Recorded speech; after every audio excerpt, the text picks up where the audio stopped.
কি খেলা দেখাইলি রে ভাই! বাংলাদেশ টিম এত সুন্দর খেলছে। ভারতের তো অবস্থাই খারাপ করে দিল ভাই। 188 রানে অল আউট করে দিল প্রথমে তো। তারপরে দ্বিতীয় ইনিংসে যখন বাংলাদেশ ব্যাট ধরলো, তখন ভাই খেলা জমে গেল, একদম জমে গেল। এত সুন্দরভাবে ভালো খেলছে বাংলাদেশ টিম।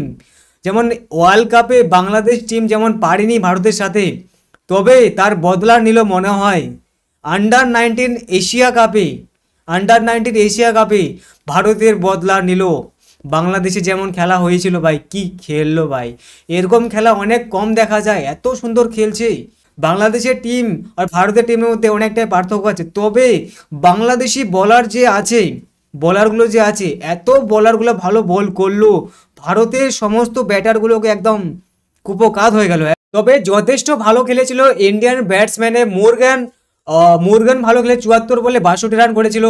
এবং অন্যদিকে আমাদের একটা ব্যাটার্স, ভারতীয় ব্যাটার্স মুশের খান একদম যথেষ্ট ভালো খেলেছিল। 61 বলে 50 রান করেছিল, একদম যথেষ্ট ভালো খেলেছিল। অন্যদিকে বাংলাদেশি টিমের মধ্যে বলা চলে আরিফুল ইসলাম, কি খেললো রে ভাই! কি খেললো! 90 বলে 94 রান করা হলো।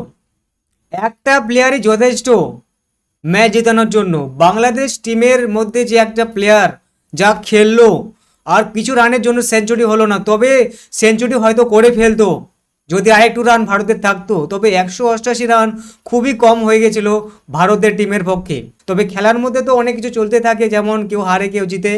তবে বাংলাদেশি প্লেয়ার আজকে খেলাতে যথেষ্ট পারফরমেন্স ভালো করে।